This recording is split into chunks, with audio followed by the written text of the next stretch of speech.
Good morning, everyone, and welcome to the Everyday Heroes podcast. Today, I'm joined with Brad Williams, the founder of Williams Occupational Therapy in Adelaide.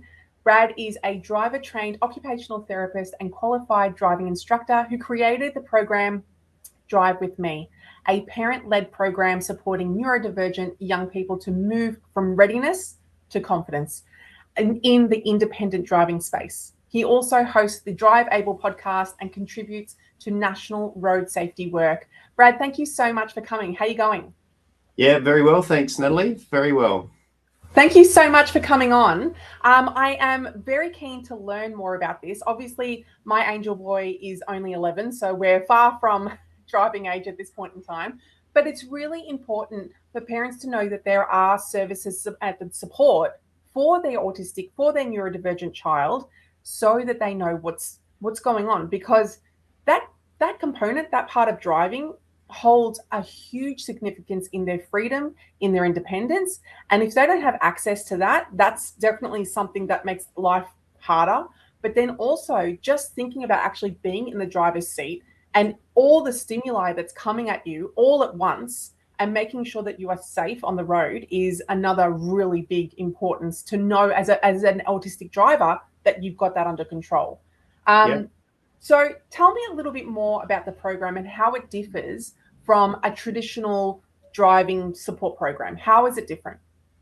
Well, it works alongside typical driving instruction. So it's a program to support parents. I know as somebody with a ASD child that the wanting to let go and making sure that they're safe in a world that's not designed for them is very difficult, and that can be very hard to be able to navigate.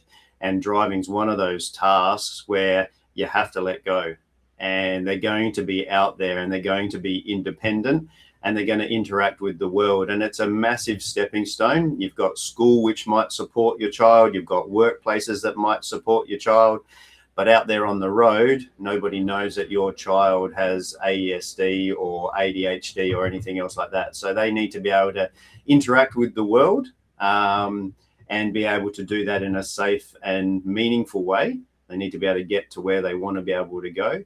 And even that can be a massive challenge in regards to once they've finished school, actually being able to have the motivation to leave the house. And that's a big part of this program as well, is finding the motivation to actually do this and actually step out of the comfort zone and go into an area that can be, like you said, very stimulating, lots of rules to follow and lots of interactions that have to happen, but they're different interactions. They're interactions that happen by visual cues and auditory cues and not talking to somebody. So it can actually be very successful, but then there also can be a lot of roadblocks along the way as well.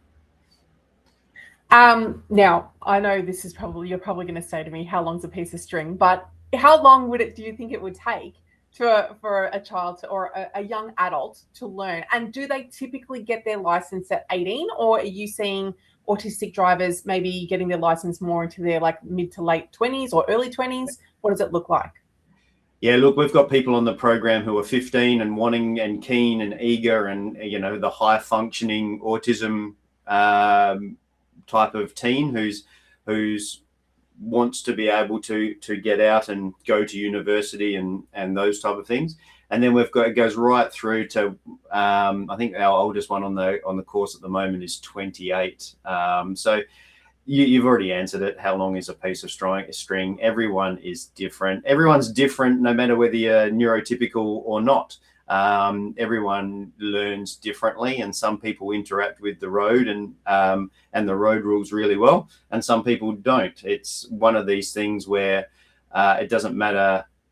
Well, people are individuals, and people learn in different ways, and schools are learning that. They've got different environments now in regards to learning compared to what you saw in the 1950s, where everyone was rote learning and being slapped with a cane if they didn't do it right type of thing. So the environments of teaching are changing and driving instructors are catching up, but there's still a long way to go in this space in regards to education.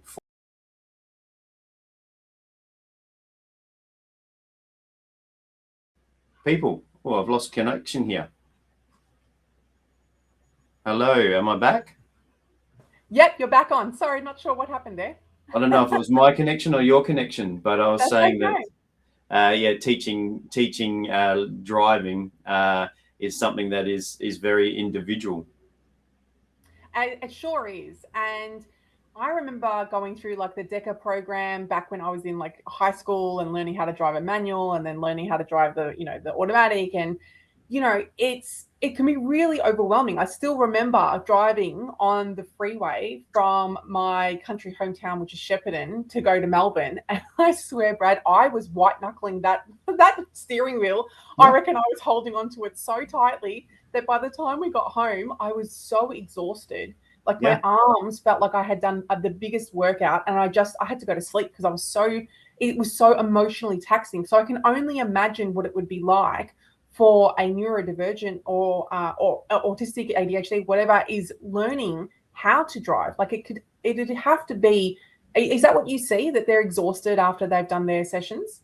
Yeah, absolutely. Look, I'm going to be a little bit stereotypical here, but autistic children children, they're still 16, so they're under 18. So if I say kids, please, it's not, they're not children. We're talking about the 16-year-olds.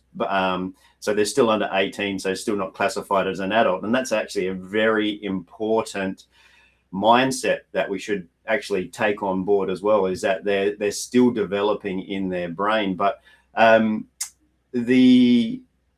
typically kids with ASD are left out of sporting teams and don't play a lot of sport. They might play a lot of gaming where they're interacting with a computer, which is a bit more predictable, but the interactions in regards to playing physical sport might be reduced. So we see the teens that come through that have maybe taken on a sport. So they might do swimming because it's predictable. They're following a black line and they're following a routine, but they're doing swimming, or they're doing another physical sport like table tennis where it's a bit more predictable, those type of things.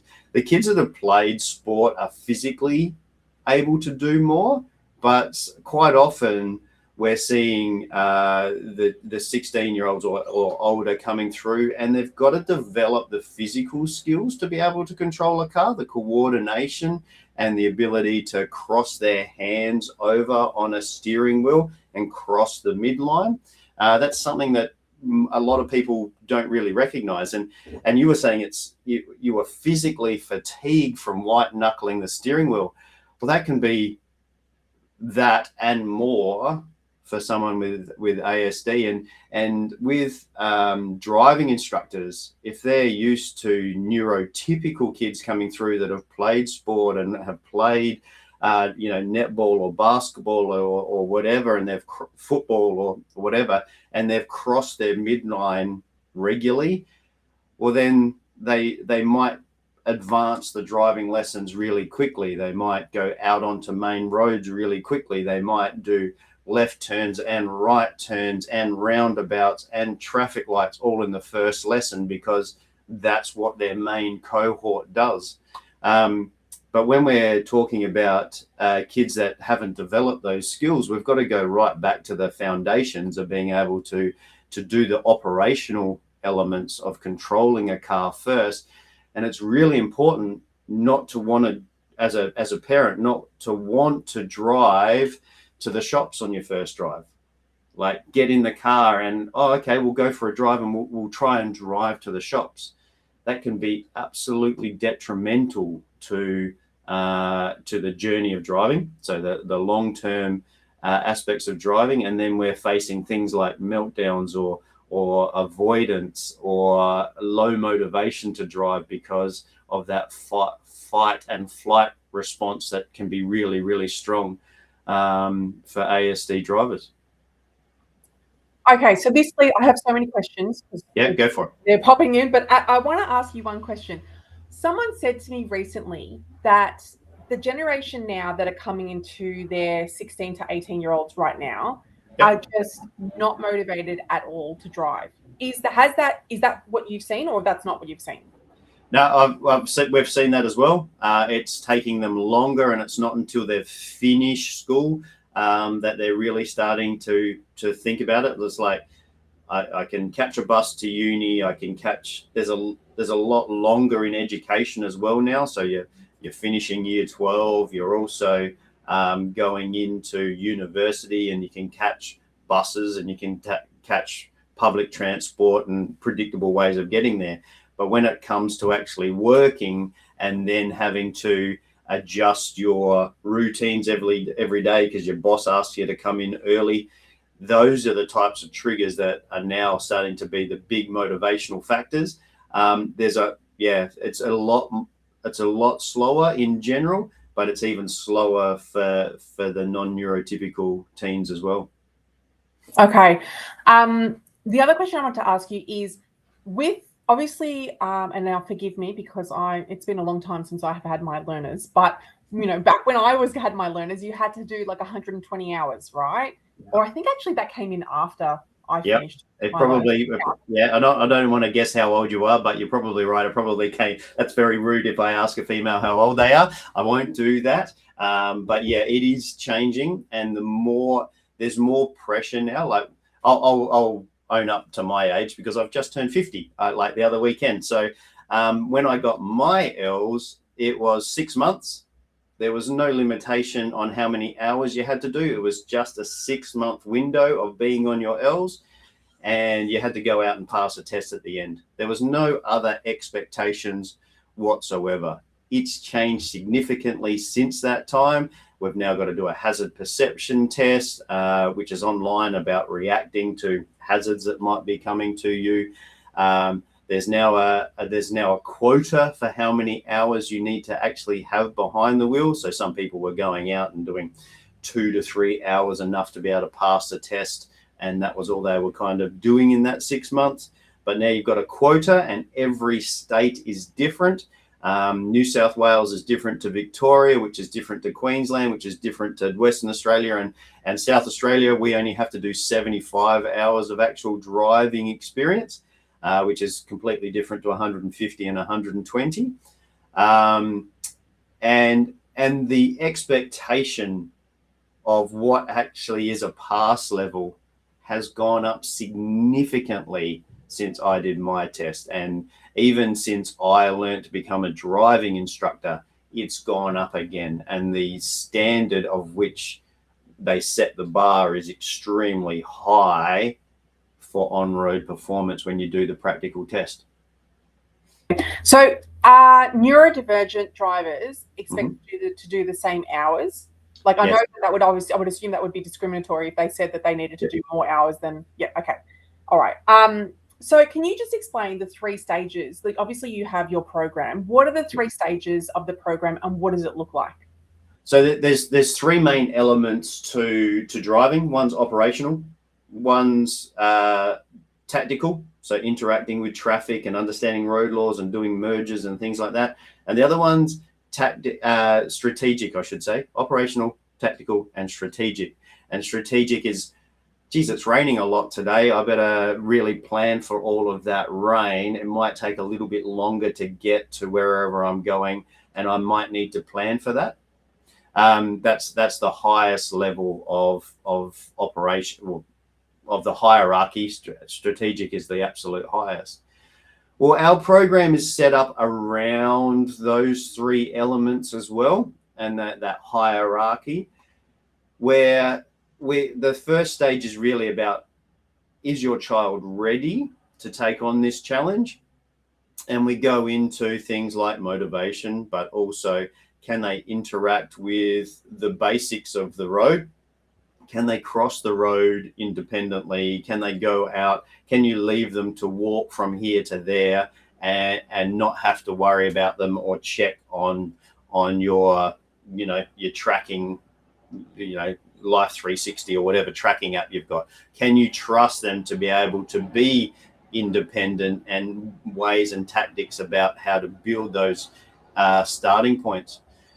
But then also testing and looking at their coordination and their ability to cross the midline and be able to understand their left and their right, and be able to, if a driving instructor says turn left at the next traffic lights, if they're thinking which one's my left and which one is my right, then that's going to put an extra bit of pressure on being able to learn. So the first stage is all the foundations of, is your child ready to take the next step? And then we go into how to actually prepare to sit the learner's test, and how that's changed significantly as well. A lot of parents mightn't realize that it's all online now.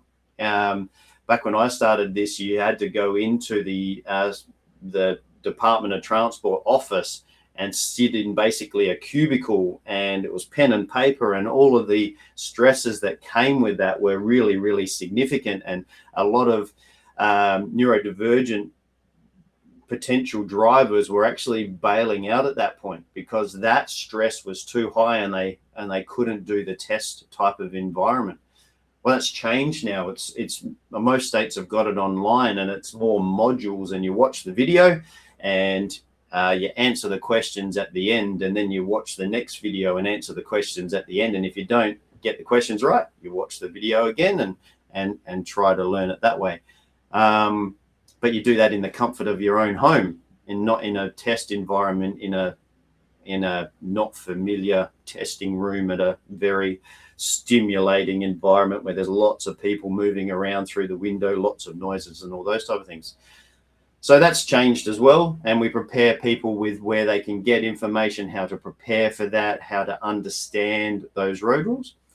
And then stage two is actually getting in the car, and that's the biggest section. That's the one that we're preparing parents to be able to be that supervising driver, but really help their child as well with that massive big leap of getting into the car. All of a sudden, you're in an environment which means a hell of a lot if you get it wrong. There's massive consequences if you get it wrong. There's big expenses, even if you take out your letterbox. There's massive expenses involved in fixing the letterbox, but also fixing the car, and then the emotional toll of, I can't do this. And how to get it right, how to get that first micro step right, and then the next micro step right, and then the next micro step, and then maybe engage in a driving instructor to be able to move through that area.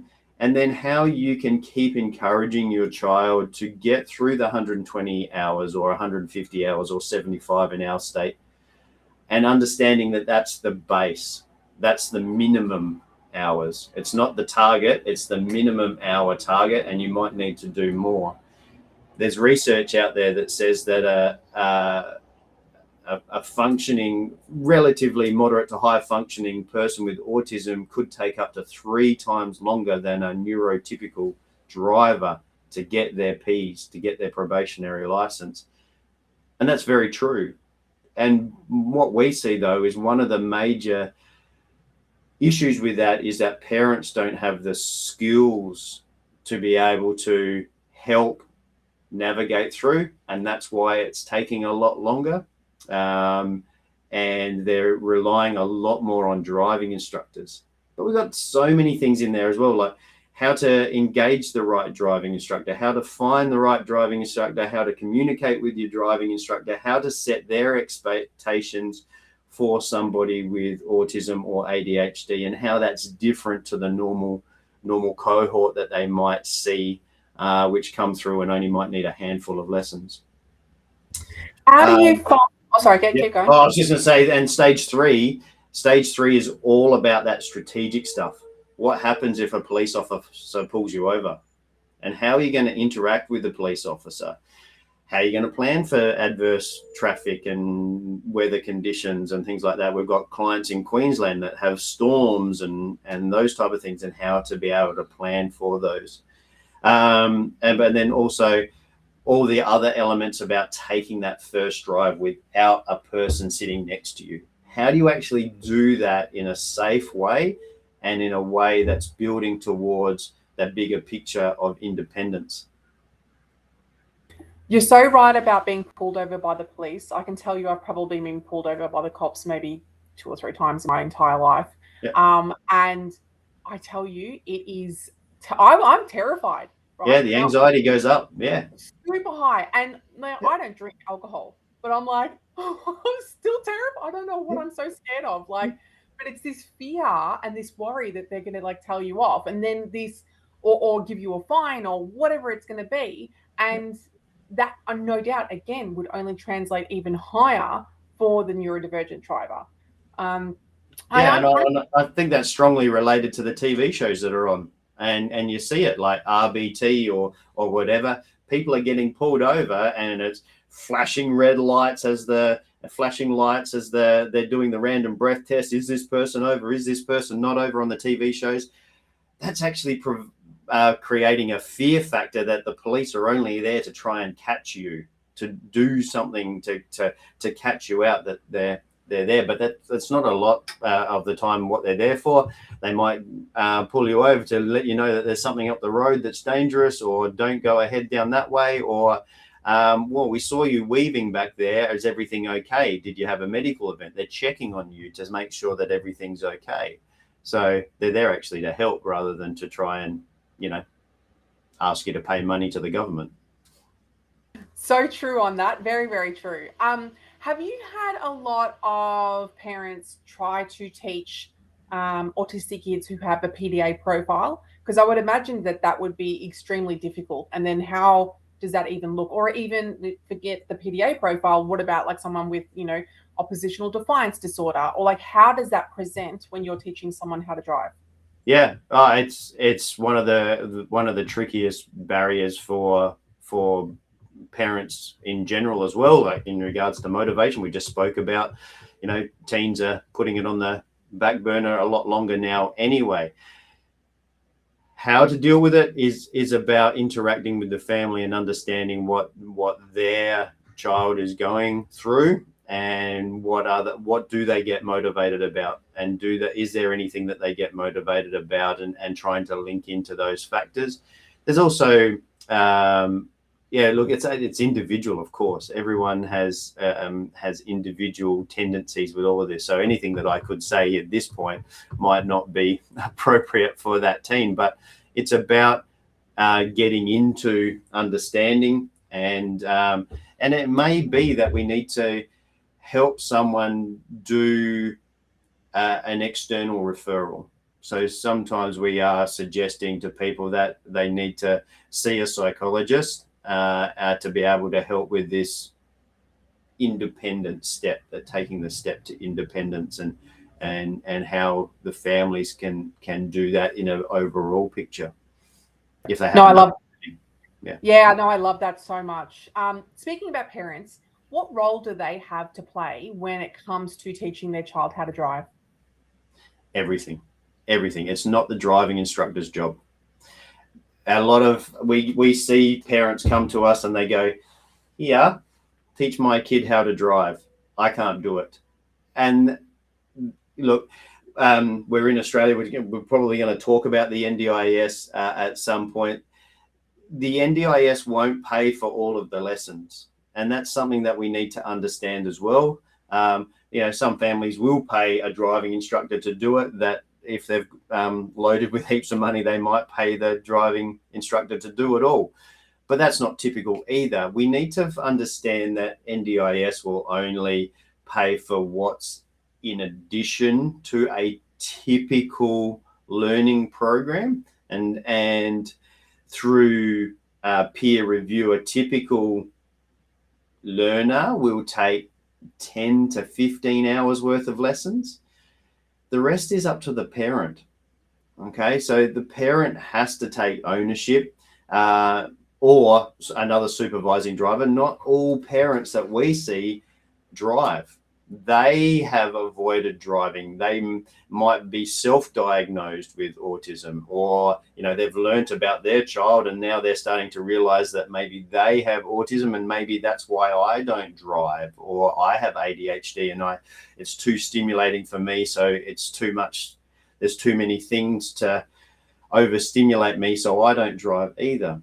So it's about helping people to understand that as well. And there's a lot of wake-up calls to parents about, oh, well, maybe that's why I don't drive, as we go through this journey as well. Like I do with everyone, I go off on tangents. I have no idea what the question was. That's no, it's just important so that parents can understand what it looks like and how parents play a role in teaching their child how to drive, right? Because I definitely remember, and Mum, if you're listening, please forgive me, but like I definitely remember my mum getting upset, and being like, no, not this way, not that way, blah. But it was funny because my husband was the person who actually taught me how to parallel park, and now I cannot park any other way. Like I will only park parallel park, right? And it gets on my dad's nerves so bad, right? It's so annoying for him. But I'm like, this is what it is. Or I actually think it's easier because you can see as you're coming out, as opposed to trying to reverse out. It makes it so much harder. But that's on a different story. I'll add something to that though. I'll add something to that because this is actually really interesting. We've got a lot of mums who are the support person for their child, and yet dad is the practical teacher. Okay, and I have a story to tell in regards to that, and this is with my 20-year-old who's not autistic. He is neurotypical. We butted heads, constantly butted heads, even though I'm a driving instructor and I am using all of my skills, all of my knowledge, all of my I'm not a psychologist, but we've done a lot of psychological training as well in regards to these type of things.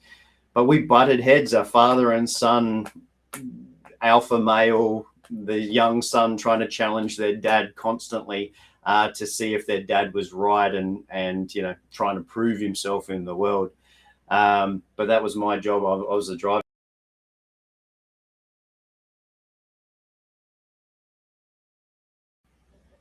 Sorry, we dropped you out again.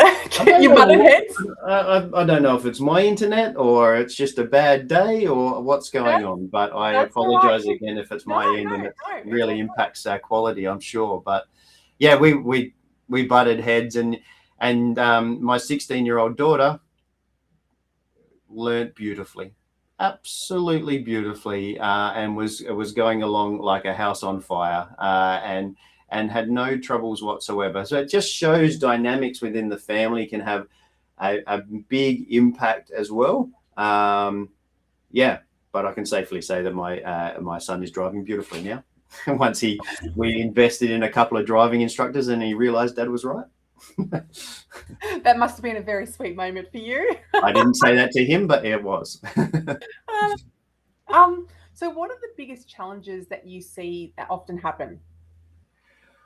Well, it's different for so many people, but some of the main roadblocks are the parents not knowing where to start, or then the next big roadblock is that they've started but they're not progressing. There's avoidance that comes into it.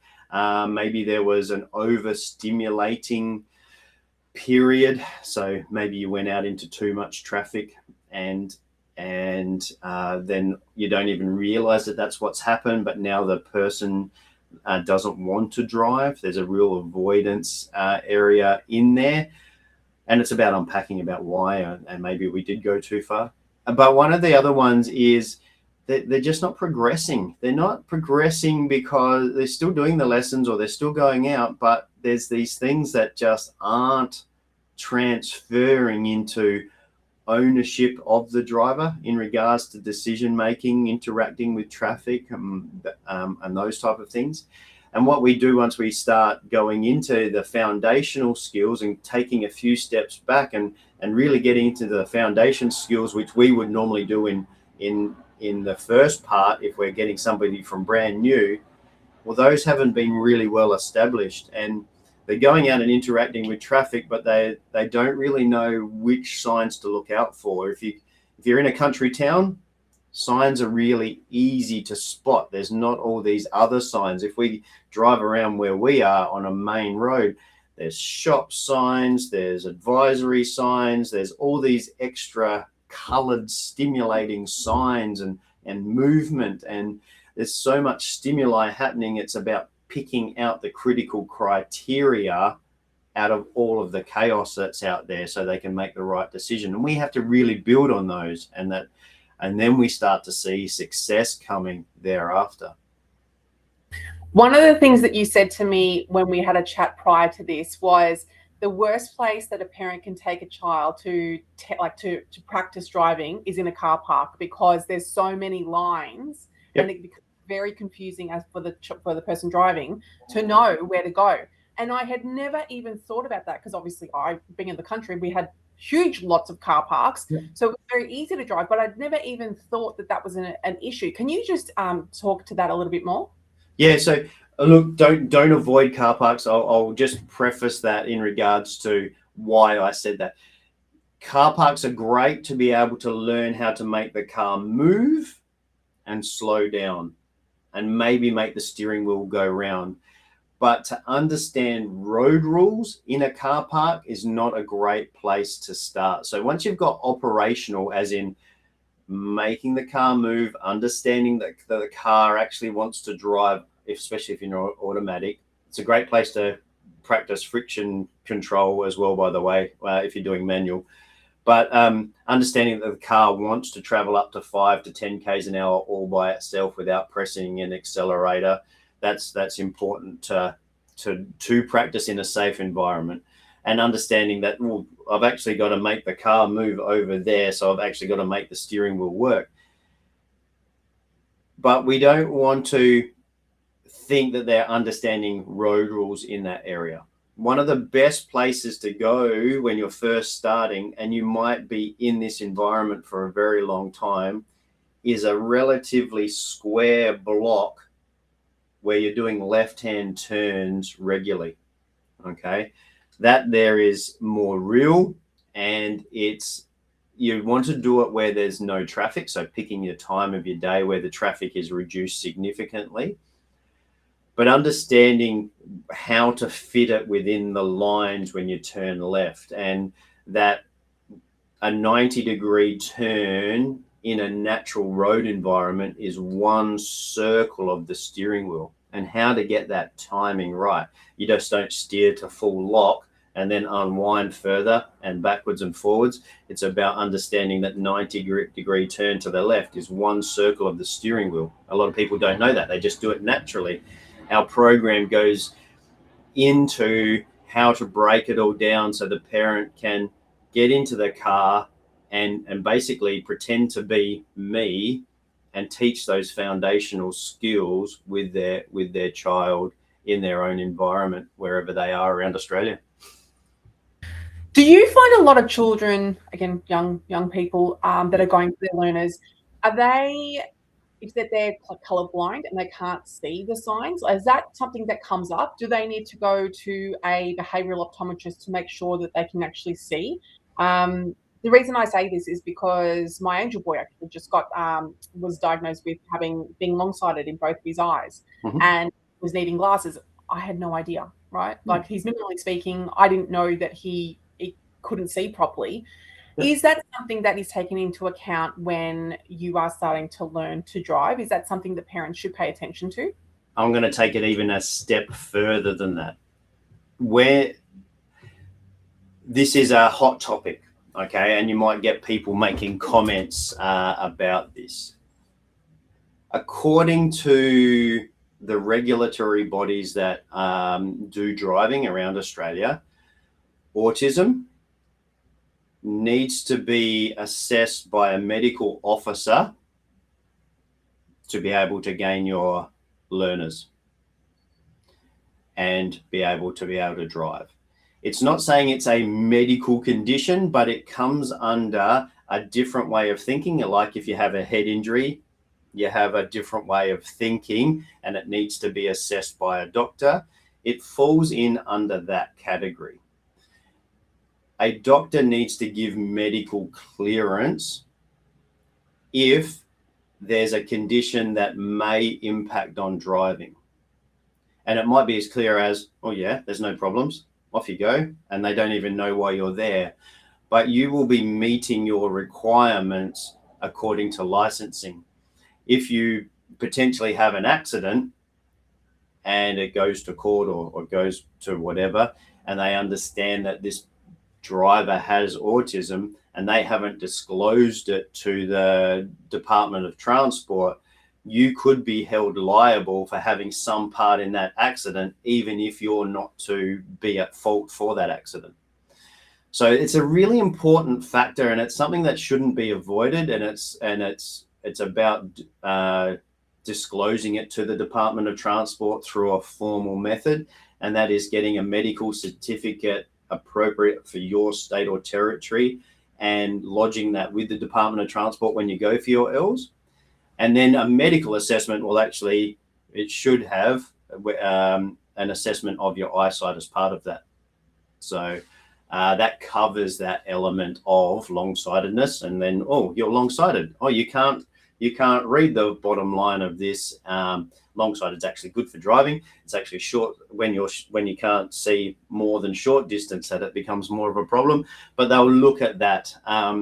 And color blindness, you mentioned, that's one where it's hard to pick up unless you know. Some parents don't even know that their child really is colorblind because the kid just adjusts to the shades and things that are different.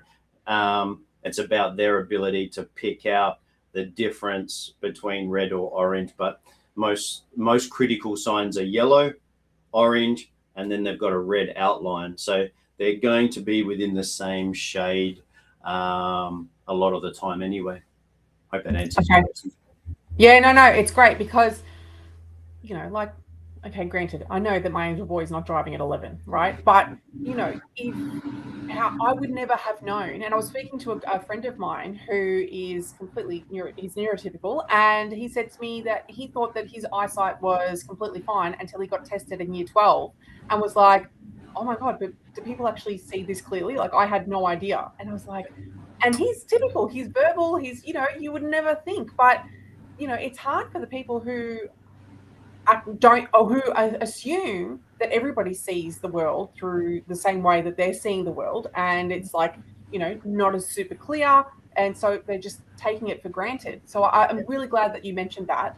Well, it happened to me. I've got astigmatism, and I always struggled to read at school because the words would move on the page. They would kind of dance around on the page. So reading a novel at school was really, really difficult and really fatiguing. I'd get to the bottom of one page and basically be falling to sleep.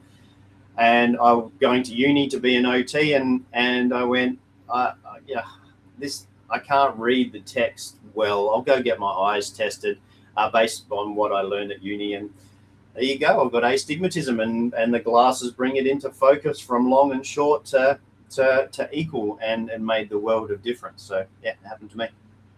I love that. And again, thank you for sharing, because the parents don't know. So the parents out there who, I say this to a lot of my clients, a lot of my friends, if you're not sure, take them to a behavioral optometrist anyway, right? Because they're not going to be able to tell you, and just let them check them over. They might turn around and say, no, he's perfect vision, she's fine, no problems.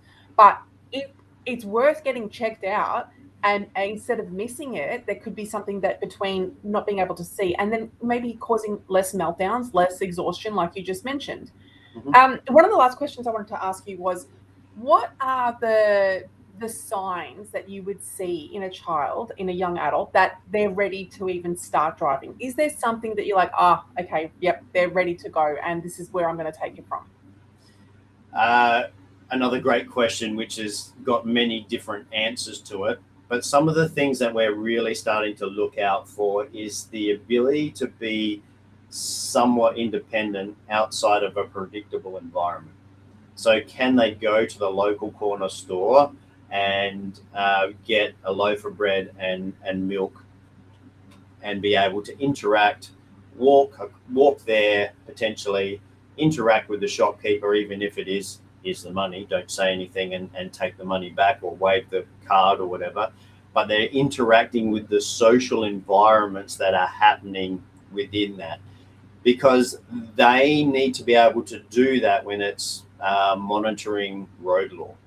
How am I actually going to cross this road with my car to be able to fit into that gap in the traffic, which is very similar to crossing the road as a pedestrian, being able to interact with the cars to get there, and then being able to interact through a shop to be able to do the process of paying and then get all the way back out of that again.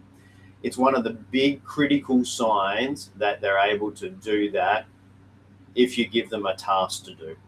So it's not part of their everyday routine, but could they do that if asked to do that? Because that's what's going to happen with a driving instructor. It's one of the critical tasks to be able to achieve as a team, to know that there may be that next step to be able to be taken. I love that. So just before we finish up, I wanted to know a little bit more about the program so that listeners can understand it. It's not taught by you. It's something that's parent-led. So they're the ones teaching the child how to drive. Is that right? Correct. Yeah, we can't be all over Australia. We're based in Adelaide. So what it is it's an interactive program with one of our OTs online, and every month we catch up with parents, and we've got a video library.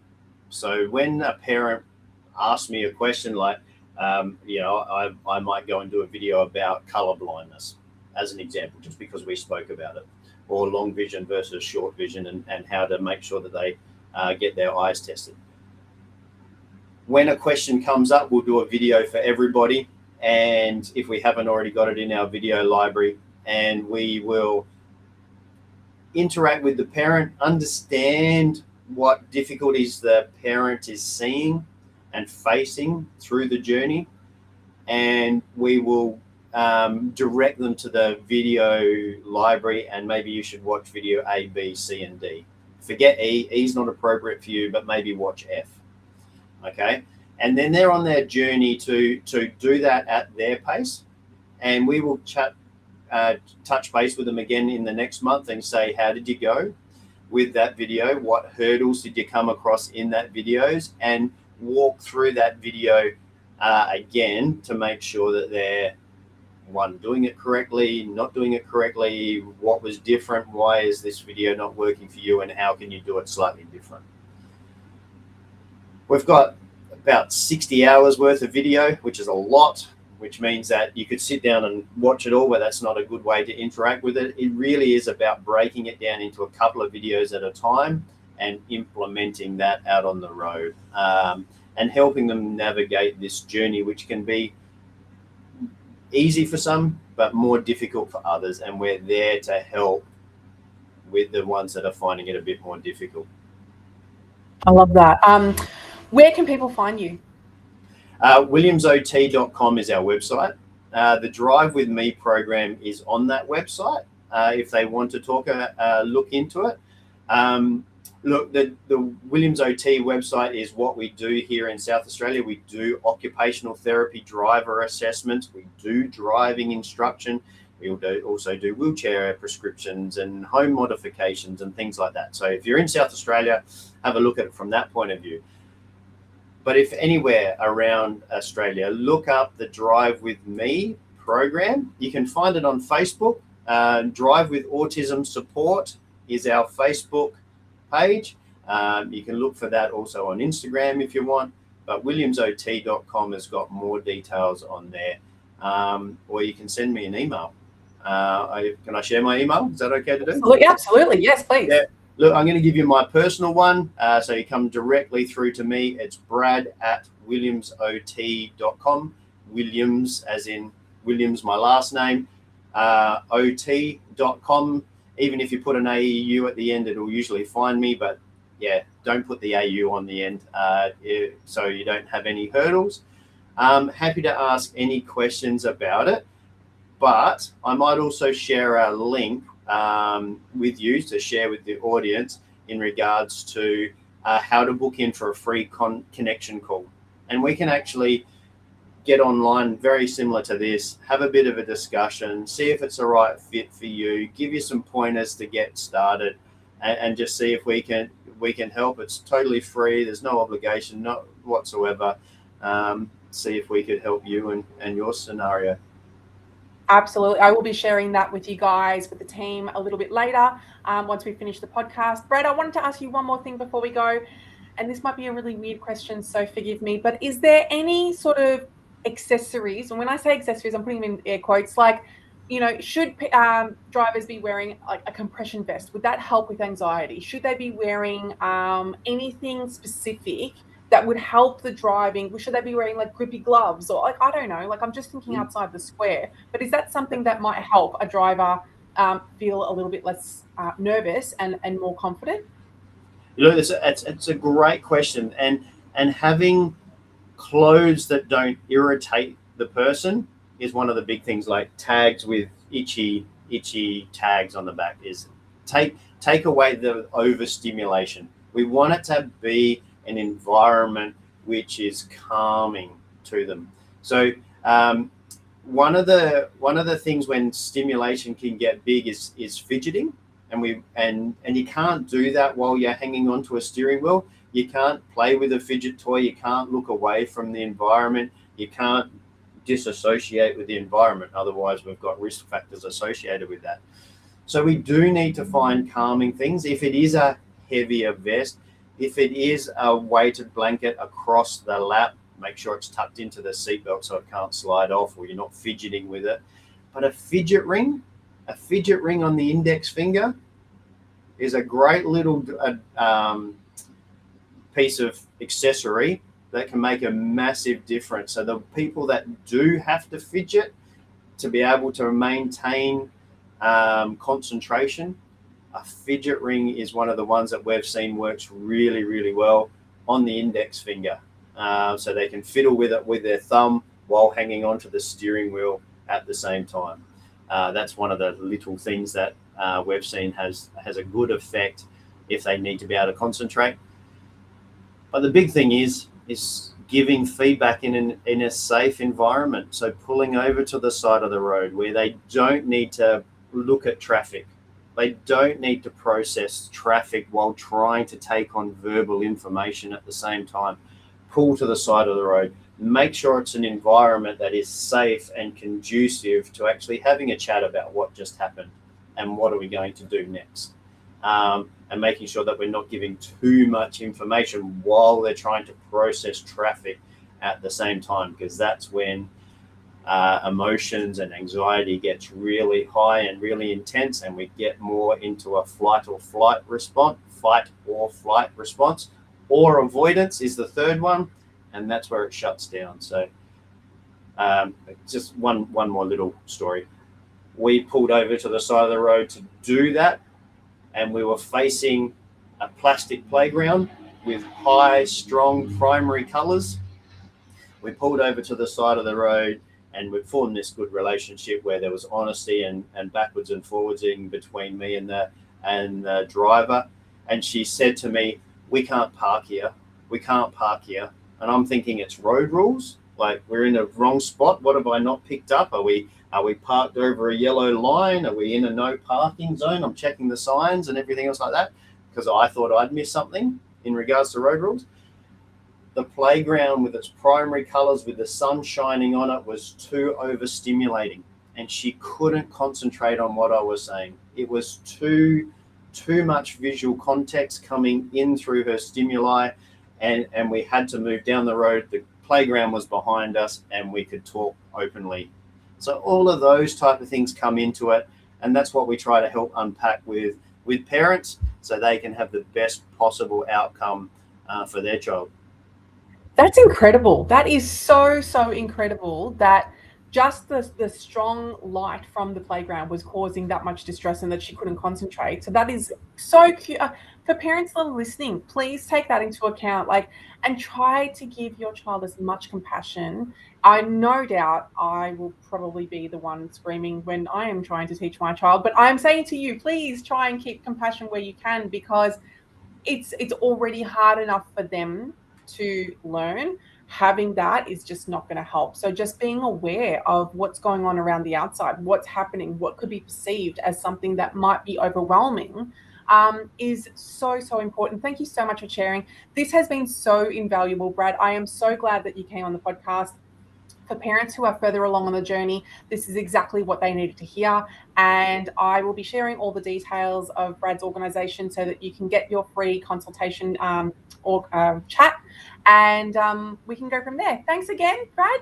Thank you. No worries. I will send you the link for that connection call so you can share it, and people can reach out as they see fit. Perfect. We'll do that shortly. Thank you. Thanks. See you Bye. later.